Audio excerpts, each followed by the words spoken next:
Hello everyone, welcome again to our YouTube channel NK maths. आज की इस video में दोस्तों हम फिर से सीजीएल प्री एग्जामिनेशन 2022 के मैथ्स के एक पेपर को सॉल्व करने वाले हैं। ठीक है, कौन सा पेपर है दोस्तों, आप डेट देख सकते हैं।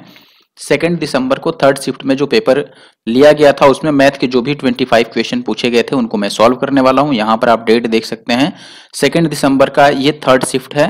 ठीक है, तो अब तक इससे पहले मैंने ओवरऑल टोटल 6 शिफ्टों का सॉल्यूशन ऑलरेडी प्रोवाइड करा रखा है। अगर आपने नहीं देखा है तो जरूर से देख लीजिए उनको जाकर के। और अगर आपके पास पीडीएफ नहीं है तो आप पीडीएफ के लिए हमारा Telegram group NK maths Nandu Kumar join कर सकते हैं। वहां पर ऑलरेडी आपको कंबाइंड पीडीएफ मिल जाएगी जो हिंदी और इंग्लिश दोनों लैंग्वेज में अवेलेबल है।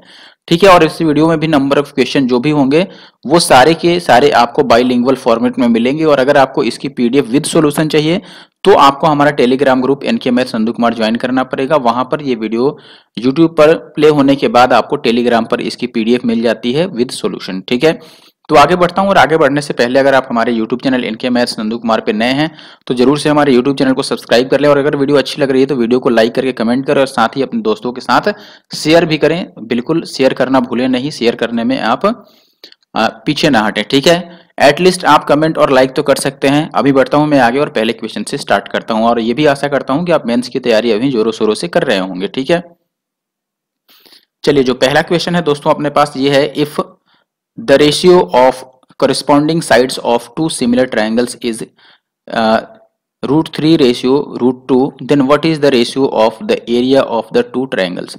आपको पता है कि जब दो ट्रायंगल्स के साइड का रेशियो अगर दिया है दोस्तों, साइड का रेशियो लेट से ए और बी का होता है तो आपको पता होना चाहिए कि इनकी एरिया का यानी कि क्षेत्रफल का जो रेशियो होता है वो इनका स्क्वायर होता है। मीन्स आप लिखोगे ए स्क्वायर रेशियो बी स्क्वायर। ठीक है, या फिर ये आप उल्टा भी कह सकते हो कि अगर एरिया का स्क्वायर दिया है आपको ए स्क्वायर और बी स्क्वायर और फिर साइड का रेशियो लिखना हो तो अब आपको स्क्वायर रूट लेना पड़ेगा। ठीक है, यानी कि ए स्क्वायर का स्क्वायर रूट लोगे और बी स्क्वायर का स्क्वायर रूट, जो भी एरिया का रेशियो है उसका स्क्वायर रूट लोगे तो आपको ए और बी आएगा, यानी कि वापिस से उस साइड का रेशियो आ जाएगा। तो ओवरऑल मेरे बताने का मेन मकसद क्या है कि अगर साइड का रेशियो मालूम है तो एरिया का रेशियो निकालने के लिए आपको स्क्वायर करना पड़ेगा। तो यहाँ साइड का रेशियो मालूम है, अगर स्क्वायर करोगे तो √3 का स्क्वायर 3 होगा और √2 का स्क्वायर 2 होगा, जो कि ऑप्शन फर्स्ट में आपको गिवन है। बढ़ता हूं आगे और नेक्स्ट क्वेश्चन पर आता हूं। नेक्स्ट क्वेश्चन है अपने पास, देखो पाई चार्ट से रिलेटेड है ये, आपके पास उसके लिए इंस्ट्रक्शन दिया है, आप पढ़ सकते हैं। जो मेन क्वेश्चन है वो यहां से शुरू होता है, price printed on a book is 15% above the cost price if the price printed on a book is this, then the cost of paper for a single copy in is। अच्छा देखो, आपसे ये पूछा गया है ओवरऑल कि जो लिखा हुआ है उस पर प्राइस वो 15% ज्यादा है कॉस्ट प्राइस से, यानी कि लागत मूल्य से, और जो उस पर लिखा गया है यानी कि प्रिंट किया गया है वो प्राइस 942 रुपए है। तो आपको बताना है कि उसका लागत यानी कि कॉस्ट प्राइस क्या होगा। ठीक है, अब यहां पर देखो ये जो पाई चार्ट है इसमें आपको शो किया गया है कि ओवरऑल कितना खर्च आया है। यहां पर लिखा है ना, various expenditures incurred by a publishing company for publishing a book, यानी कि एक बुक को पब्लिश करने में उसने कितना कितना खर्च किया ये दिया हुआ है यहाँ पर। तो ओवरऑल अगर खर्च आप जोड़ते हो, देखो जैसे रॉयल्टी है इसमें 10%, प्रिंटिंग है 12%, 15% पेपर कॉस्ट है, बाइंडिंग है 18%, प्रमोशन में 20% और ट्रांसपोर्ट का जो एक्सपेंडिचर बना है वो 25%। तो सबको अगर आप ऐड करते हो तो जो टोटल कॉस्ट बनेगा कंपनी के लिए वो 100% बनेगा ऐड करने पर।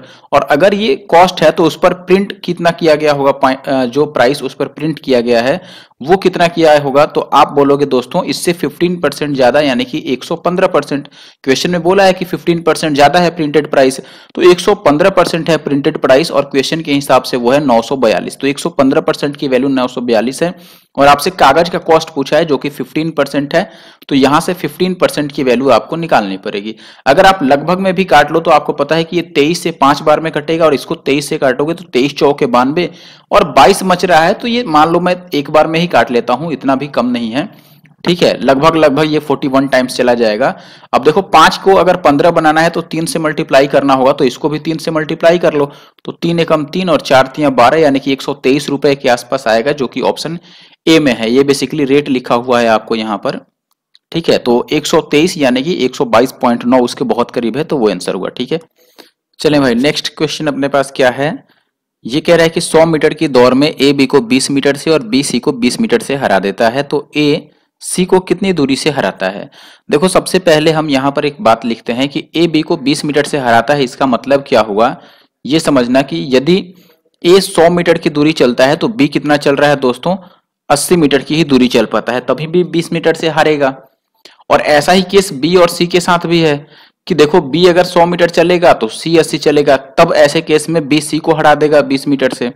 ठीक है, अब ये चूंकि हम ये जो 100 और 80 लिख रहे हैं, ये यहाँ पर डिस्टेंस का भी रेशियो है और स्पीड का भी रेशियो यही होगा। ठीक है, क्योंकि जब टाइम सेम मिलता है तो सेम टाइम में जो स्पीड का रेशियो होता है वही डिस्टेंस का रेशियो होता है। बस आपको कंबाइंड करना होगा अब इसमें। ठीक है, तो कंबाइंड कैसे करेंगे, अब हम या तो आप बी को सेम कर दो, ठीक है, और फिर ए और सी को कंपेयर कर लो आप, या फिर ऐसे इसका रेशियो आप चाहो तो लिख लो डायरेक्ट, ये है 20 चौके 80 और ये 20 25 100। ठीक है, यानी कि आप लिखोगे A ratio B ratio C अगर निकालना हो तो आप बोलोगे ए यदि 5 है तो बी कितना है 4, और ऐसे ही ये भी तो 5 और 4 ही आ रहा है, यानी कि बी 5 है तो सी कितना है 4। और यहां से ए बी सी का रेशियो लिखोगे तो ये 4 बन जाएगा अपने पास, और ये 5 और मल्टीप्लाई करोगे आप तो ये 25 आएगा, ये 20 आएगा, ये 4 चौके 16। यानी ए की स्पीड अगर 25 की है या फिर ए 25 मीटर दूरी चलेगा तो सी कितना दूरी चलेगा 16 मीटर। लेकिन टोटल ए को 100 मीटर चलना है तो ए अगर 100 मीटर चलेगा तो ये 4 गुना हो रहा है तो ये भी 4 गुना होगा दोस्तों।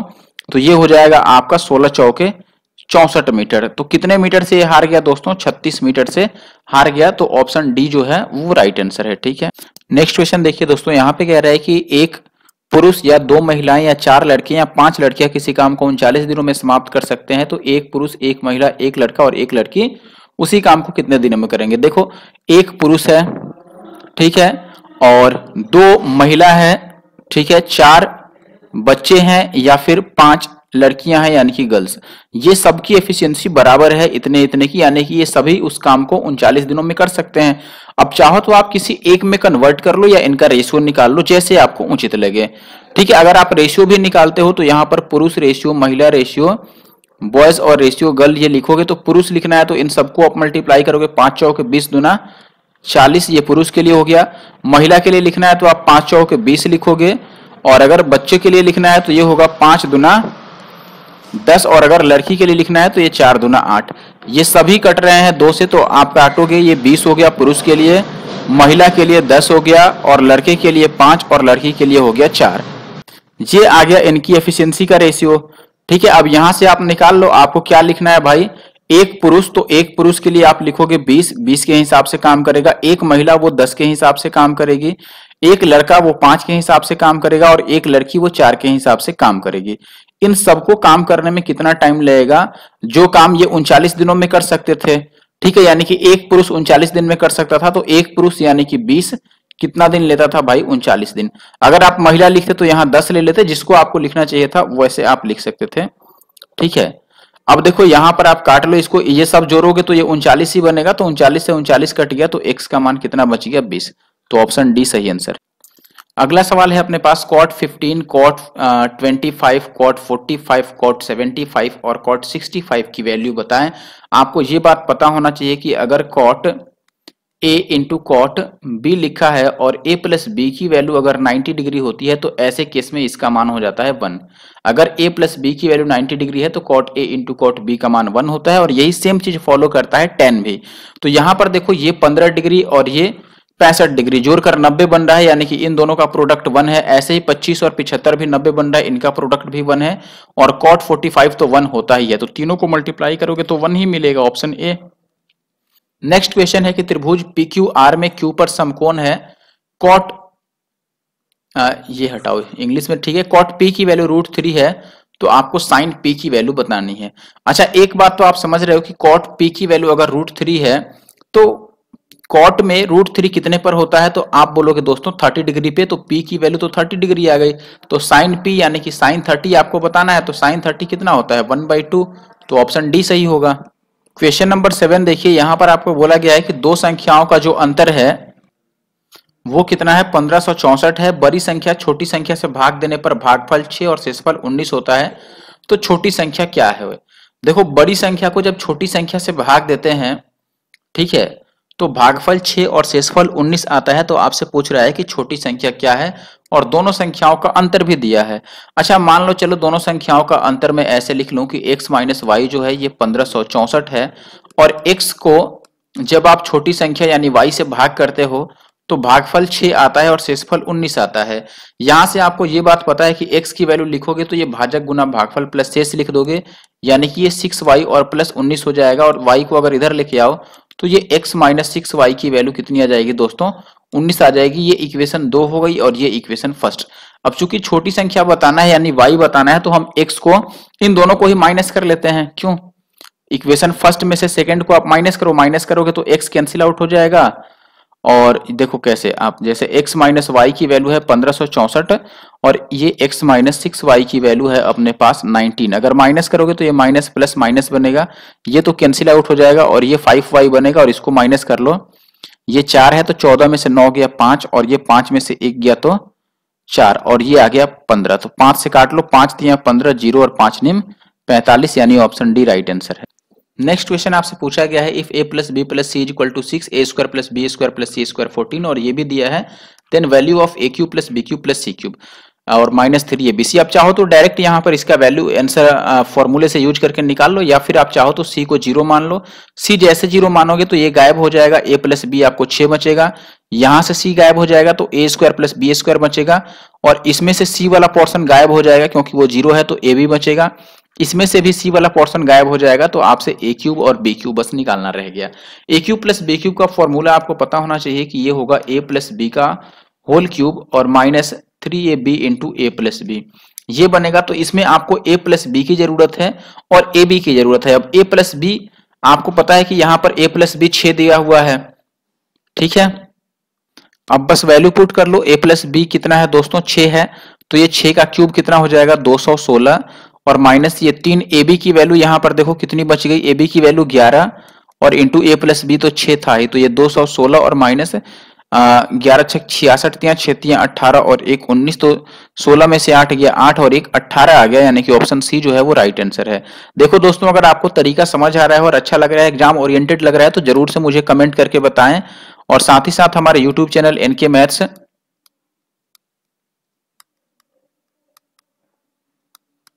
नंदू कुमार को सब्सक्राइब करें, और इंस्टाग्राम पर भी मुझे फॉलो कर लें, वहां डायरेक्ट जो भी आपको क्वेश्चन पूछना हो आप इंस्टाग्राम पे मुझे शेयर कर सकते हैं। नेक्स्ट क्वेश्चन है एक बिंदु P से एक वृत्त की स्पर्श रेखा की लंबाई 15 है, यदि केंद्र से 17 मीटर की दूरी पर हो तो वृत्त की त्रिज्या।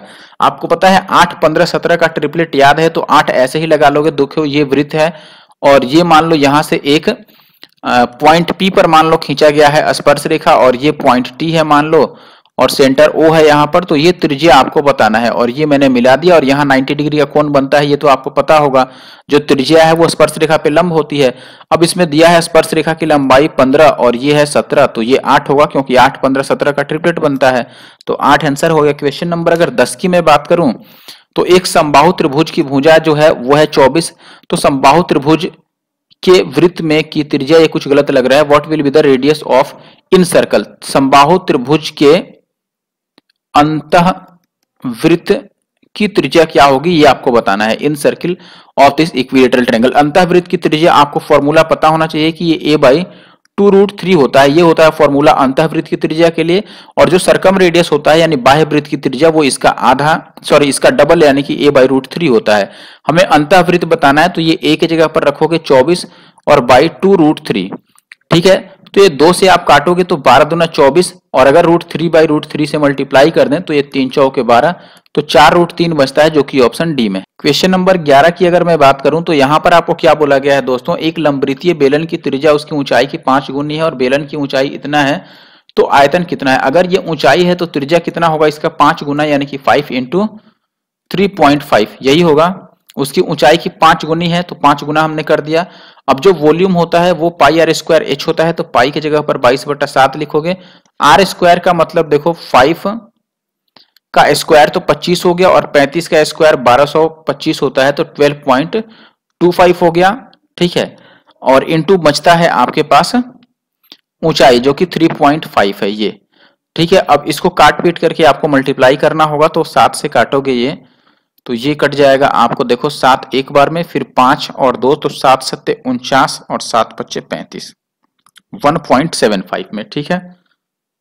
अब देखो इतना लंबा कैलकुलेशन देखिए, आप सोचोगे कि इतना लंबा कैलकुलेशन, लेकिन इसकी जरूरत नहीं है। इसमें देखो ये 22 है, तो 22 चूंकि 11 से कटता है, तो आपका अपना जो आंसर होगा वो 100% 11 का मल्टीपल होगा।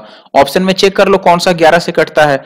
अगर पहले को चेक करते हो तो देखो ये 3 और 6 9, 9 और 7 16, और ये बचता है 8 3 11 और 5 16, दोनों ही 16 बन गए, यानी कि डिफरेंस 0 है, तो ये 11 से कट सकता है, ये आंसर हो सकता है। इसको चेक करो 3 और 7 10, 10 और 7 17, ये 17 बन गया, और ये 8 2 10 5 15 ही बना, ये नहीं होगा। ये देखो 3 और 4 7, 7 और 7 14 बन गया, और ये 1 और 6 7 और 5 12 ही बना, ये नहीं कटा। ये देख लो आप, तो ये होगा 3 2 5 और 2 7, और ये हो गया 5 4 9 5 14, तो ये भी नहीं बना क्योंकि ये डिफरेंस 7 दे रहा है। तो ऑप्शन ए जो है वो राइट आंसर है, और यही तरीका आपको एग्जाम में भी लगाना है। अगर मैं क्वेश्चन नंबर 12 की बात करूं तो ये कह रहा है 2 उम्मीदवारों के बीच एक चुनाव में 12% मतदाताओं ने वोट डाला ही नहीं, विजेता ने कुल मतों का 68% प्राप्त किया और अन्य प्रतियोगी को 2880 मतों से हरा दिया, तो मतदान करने वाले मतदाताओं की कुल संख्या कितनी थी। चलिए देखिए, अगर सबसे पहले मैं टोटल नंबर ऑफ वोटर्स की वो एक्स मान लूं, तो आप बोलोगे इसमें से 12% लोगों ने मत नहीं डाला, यानी कि 88% लोगों ने अपना वोटिंग किया होगा।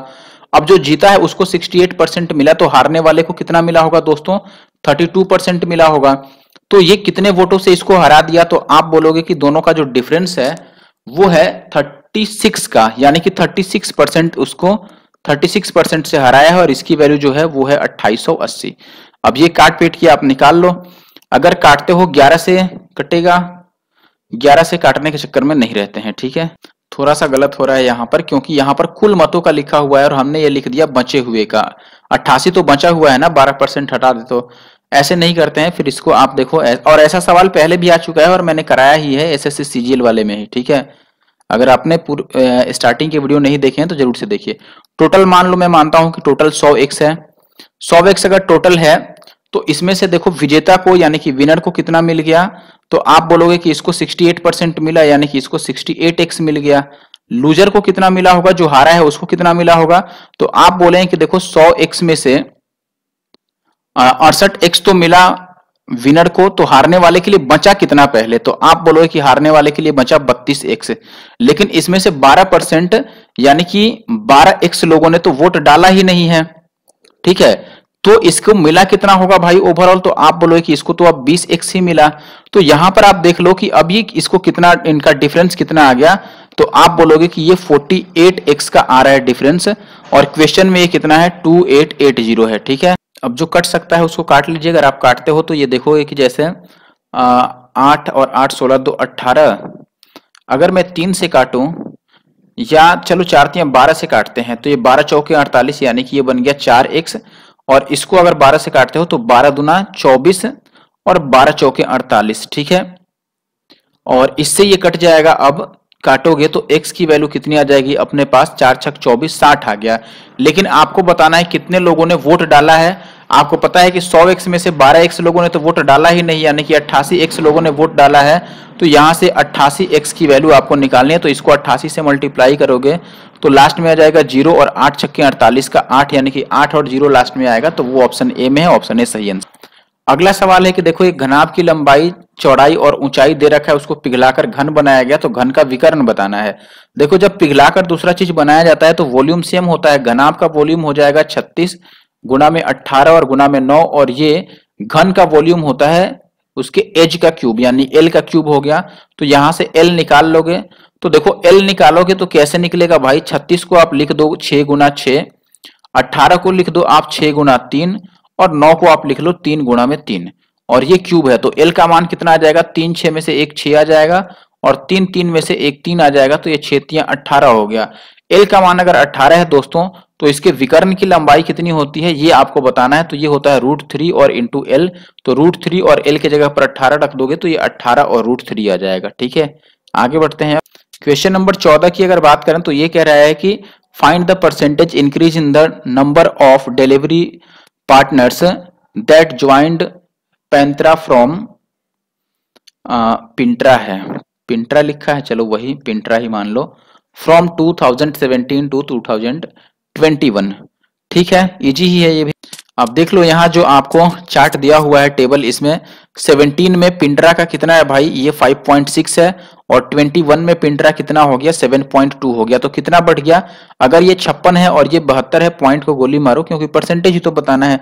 तो 56 से 72 हो गया तो 16 बढ़ गया कितने पे भाई मेरे, 56 से, और इंटू का 100 ये निकाल लो तो 4 चौके 16 और ये हो जाएगा 14 चौके 56, यानी 7 दूना 14 और 2 दूना 4। तो ये 200 और बटा 7 आ गया। 7 से अगर भाग करते हो तो ये 7 दूना 14, ठीक है। फिर कितना बचेगा अपने पास दोस्तों, 6 और 0 तो 7 8 56, यानी 28 से स्टार्ट होगा, तो वो ऑप्शन डी में है। आगे बढ़ते हैं, अब क्वेश्चन नंबर 15 की बात करते हैं। 15 number question algebra based question है, आप देख ही सकते हो। ये सेम नंबर है और ये भी सेम नंबर है, तो ऊपर ए क्यूब बन गया और प्लस बी क्यूब बन गया। ये है A square minus A B और प्लस बी स्क्वायर। अगर ये A square minus A B plus B square हो गया, इसको अगर आप ब्रेक करोगे तो पता है कि ए प्लस बी और फिर यही वाली वैल्यू आती है, तो इससे अगर ये कट गया तो ओवरऑल ए प्लस बी बचेगा। तो ए और बी यानी 762 और प्लस बी 316, इनको ऐड कर लो तो 6 और 2 लास्ट में 8 आएगा, जो कि ऑप्शन डी में है। आगे बढ़ते हैं अब 16 नंबर क्वेश्चन देखिए। लकड़ी है, कुछ लकड़ी के फर्नीचर की कीमत 3 हाथों से गुजरने पर 65% बढ़ जाती है। यदि पहले और दूसरे विक्रेता ने क्रम से इतना और इतना लाभ कमाया हो तो तीसरे ने कितना लाभ कमाया है, ये आपको बताना। सीधे सीधे सॉल्व कर सकते हैं इसको। मान लो मैंने ये कहा कि वैल्यू अगर 100 था तो पहला 20% बढ़ा दिया भाई उसको लाभ कमाकर। 20% लाभ कमाने का मतलब 1/5, यानी 5 पर 1 का फायदा, तो वो 6/5 में बी को बेचा होगा। बी ने 25% लाभ लिया, यानी कि 1/4, 25% 1/4 होता है, तो 4 पे 1 का फायदा होगा, यानी 5/4 लेके उसने बेच दिया। सी का अता पता नहीं है, तो सी को हम यहां पर लिख देते हैं दोस्तों कि उसने x% लिया और x/100 हो गया। और राइट साइड में ओवरऑल 65% बढ़ गया, यानी कि ये 165 हो गया। 100 से बदल के 165 हो गया। काट लो, इस 100 से ये 100 कट जाएगा, ये 5 से 5 कट गया, और ये 2 दूना 4 और ये 3 दूना 6, 3 से ये 55 बार में कटेगा, तो x की वैल्यू 2 और गुणा में 55 110 आ गया। तो ये 100 से 10 ज्यादा है, यानी कि तीसरे ने 10% का फायदा लिया है। Option A is the right answer. अब आ गया आपके लिए होमवर्क आज का। नेक्स्ट क्वेश्चन है, what is the ratio of the fourth proportional of this numbers and the fourth proportional of this numbers. तो ये आपके लिए होमवर्क है। इसका जो आंसर है दोस्तों वो आपको कमेंट बॉक्स में कमेंट करना है, ठीक है। आगे बढ़ते हैं अब। अच्छा, कमेंट कैसे करना है, जब आप कमेंट करना तो पहले हैशटैग कम से कम एनके मैथ्स, ठीक है, और नंदू कुमार जरूर से लिख देना, ठीक है। और उसके बाद अपना आंसर क्वेश्चन नंबर के साथ कमेंट करना।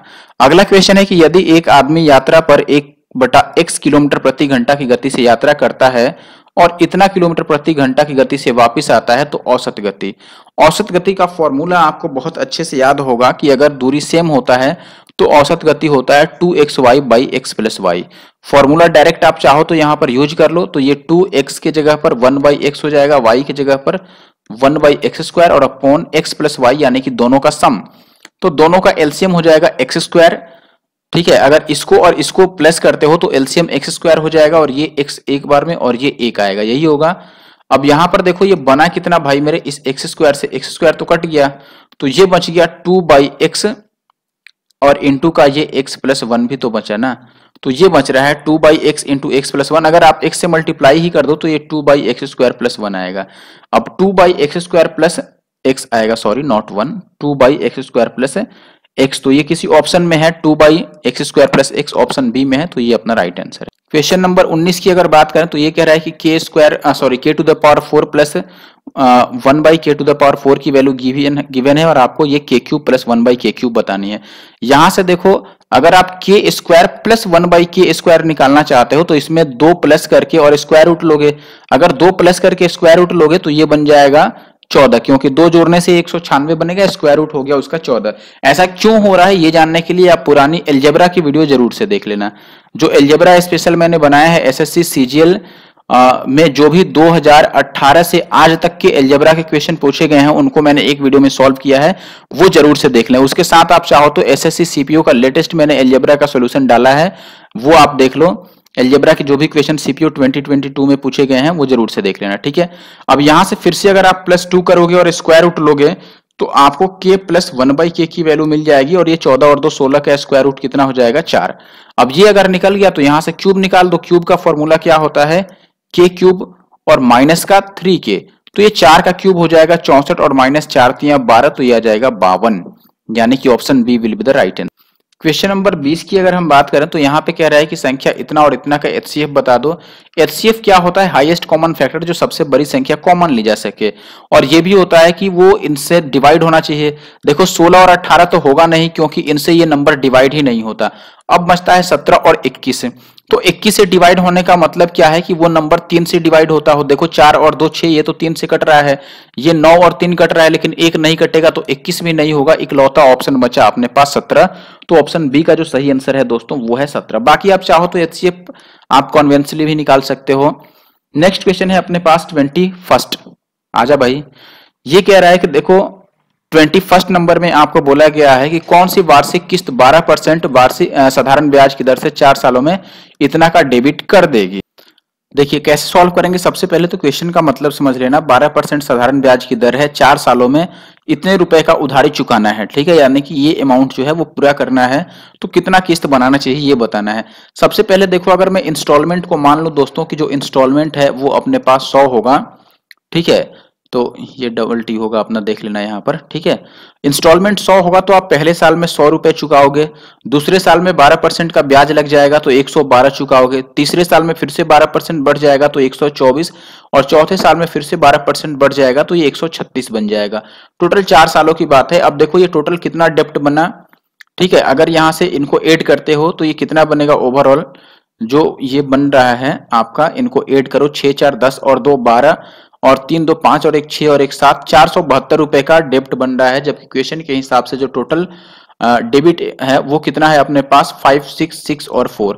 इससे काट लो, ये कटता है, 2 दूना 4 लगता है, कट जाएगा, तो ये 10 और 2 12 बार में कट जाएगा। तो 1 यूनिट की वैल्यू अगर 12 आ गया तो 100 यूनिट की वैल्यू कितनी होगी दोस्तों, 1200। और हमने इंस्टॉलमेंट 100 को माना था, तो option C will be the right answer. अगर क्वेश्चन नंबर 22 की बात करें तो आपसे ये कह रहा है कि J1 जो है यहाँ पर वो वर्ष Y1 और Y2 में A का औसत उत्पादन है, ठीक है, और जो J2 है वो Y1 और Y2 में B C D के उत्पादन का योग है। तो आपको J2 बाई J1 बताना है, ठीक है। देखो पहले J1 की अगर मैं बात करूं तो मैं पूछूं J1 क्या है, तो आप बोलोगे Y1 और Y2 में A का औसत उत्पादन। देखो Y1 और Y2 में A का औसत, तो A यहाँ पर 50 है और यहाँ पर 100 है, तो 50 और 100 का औसत कितना हो जाएगा, 150 का आधा यानी कि 75 होगा। अब अगर मैं J2 की बात करूं तो ये कह रहा है कि B C और D का योग, Y1 और Y2 में B C D का योग, ठीक है, कि उत्पादन का योग ही है बस, ठीक है। तो चलो निकाल लो, sum of production of B C and D in year Y1, बस Y1 में, अच्छा यहां पर है एंड Y2, चलो कोई बात नहीं। जब B C D देखना है तो इन तीनों को ऐड करना पड़ेगा, यहां से भी और यहां से भी, ठीक है, ऐड कर लो। अब जैसे आपके लिए उचित हो ऐड कर लो। ये 50 50 100 और 120 कितना हो गया दोस्तों, 50 और 50 100 और 120 हो गया आपके पास 220, और प्लस इनको ऐड करोगे तो 9 3 12 और 8 20, यानी कि ये 200 बन रहा है, तो ये ओवरऑल 420 बन गया। तो आप J1 बाई नहीं J2 बाई J1 लिखोगे अगर, तो ये लिखोगे 420 और बाई 75, तो आप काट लो इसको, ठीक है। अब देखो यहां पर J1 और J2 हमने निकाल लिया, लेकिन ये डिवाइड करने पर फिर आ नहीं रहा है। 1 मिनट चेक करने दो जरा ओरिजिनल क्वेश्चन पेपर से। देखिए भाई यहाँ पर थोड़ा सा एरर है, ये जो C की वैल्यू है यहाँ पे, ये ओरिजिनल क्वेश्चन पेपर में 80 है, आप देख चेक कर लेना, ठीक है। ये किस दिन का पेपर है दोस्तों, 2 दिसंबर 2022 का पेपर है। कौन सा शिफ्ट, 3rd शिफ्ट का पेपर है। तो इसमें मैथ्स के सेक्शन में आप जाकर चेक कर लेना। यहाँ पर ये जो है ये 80 है, यानी कि देखो ये 30 ज्यादा है तो ये 30 ज्यादा ही आएगा, इसमें 30 और ऐड कर लो तो ये 450 आ जाएगा, ये 450 आएगा, तो ये 6 बार में कट जाएगा और आंसर आपका 6 होगा, ठीक है, यानी कि ऑप्शन डी। अब क्वेश्चन नंबर अगर मैं 22 पर आता हूं तो इसमें आपको बोला गया है कि दी गई तालिका का अध्ययन करें और उत्तर दें। क्या उत्तर देना है कि स्कूल सी में जीव विज्ञान चुनने वाले महिला छात्रों और पुरुष छात्रों के बीच संख्या में अंतर बताना है, ठीक है। तो ऐसे में टोटल नंबर ऑफ स्टूडेंट्स तो देना है, यहां पर दिया हुआ है, ठीक है, कितने स्टूडेंट्स ने इनरोलमेंट किया है, percentage of enrolled students biology कितने लोगों ने लिया, और ये मेल फीमेल का आपको डिफरेंस दिया है, और सी के लिए बताना है। आप बोलोगे कि देखो जो सी है इसमें टोटल 1000 बच्चों ने नामांकन कराया है, जिसमें से बायोलॉजी कितने ने लिया है भाई 24%, तो 1000 का जो 24% बनता है वो बनेगा आपका दोस्तों 240, यानी कि 240 लोगों ने नामांकन कराया है। और इसमें भाई लड़के और लड़कियों का रेशियो है 2 और 1। तो आप यहां से एक बार समझ जाओगे कि 2 और 1 यानी कि टोटल 3 की वैल्यू अगर 240 है तो 1 की वैल्यू कितनी होगी, 3 अट्ठे 24 यानी कि 80। और यहाँ इन दोनों में जो डिफरेंस है वो 1 यूनिट ही है, तो 1 की वैल्यू अगर 80 है तो 80 ही अपना आंसर होगा। नेक्स्ट क्वेश्चन देखिए, कह रहा है कि घड़ी की 2 सेंटीमीटर लंबी मिनट की सुई 45 मिनट में कितनी दूरी तय करेगी। ये मैंने पहले ही भी शायद बताया हुआ है, किसी शिफ्ट में ऐसा क्वेश्चन आ चुका है। आपको पता है कि 1 मिनट में जो मिनट वाली सुई है वो कितनी दूरी तय करती है।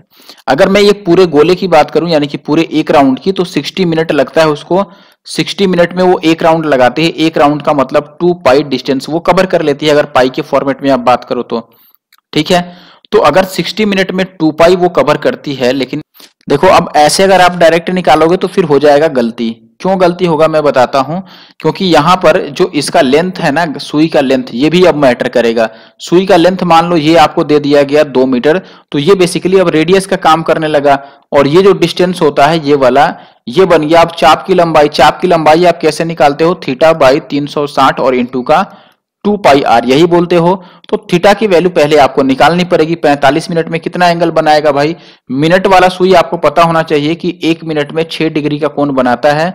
तो 45 मिनट में कितना बना देगा दोस्तों, 45 छक्के 6 चौके 24 का 4 हासिल 2, सॉरी 6 पचे 30 का 0 और 6 चौके 24 और 3 27, 270 डिग्री का कोण बनेगा। तो इसमें वैल्यू पुट कर दो, थीटा के जगह पर 270 और बटा 360, और ये 2 पाई आर के जगह पर आप 2 रख दो। अब ये देखो ये 0 से 0 कट जाएगा, और 2 दूना 4 से 9 चौके 36 और 9 तिया 27, तो 3 बच गया और पाई बच गया, यानी कि 3 पाई। तो ऑप्शन 20 जो है वो सही आंसर है। अब आ जाते हैं आज के लास्ट क्वेश्चन पर, यानी कि क्वेश्चन नंबर 25 पर। तो क्वेश्चन नंबर जो 25 है दोस्तों, यहां पर बोला गया है आपको कि सुनील ने लेबल वाले मूल्य पर, लेबल यानी कि जो लिखा हुआ मूल्य है उस पर 10% का छूट पर एक पंखा खरीदा, और यदि उसने 15% का छूट पर खरीदा होता तो उसकी बचत 400 रुपए की हो जाती। तो पंखे का अंकित मूल्य, देखो पहले 10% का डिस्काउंट मिला और पहले 15% का, तो 5% उसके पास बचता, और 5% की जो वैल्यू है वो 400 है। तो 1% की वैल्यू कितनी हो जाएगी, 8 पच्चे 40 यानी कि 80। तो 100% की जो वैल्यू होगी दोस्तों, यहां पर देखो क्वेश्चन नंबर 25 है ना, तो यहां पर अगर 100% की आप वैल्यू लिखोगे तो 100 से इसको मल्टीप्लाई करोगे तो ये 8000 बन जाएगा, जो कि ऑप्शन डी में है। तो ऑप्शन डी अपना सही आंसर है। ठीक है, तो इस वीडियो में बस इतना ही, मिलते हैं अब अगले वीडियो में। ठीक है, thank you for watching the video, और साथ ही साथ कमेंट और लाइक जरूर करके जाना है। ठीक है, ये बात ध्यान रखना है। ओके बाय, मिलते हैं नेक्स्ट वीडियो में।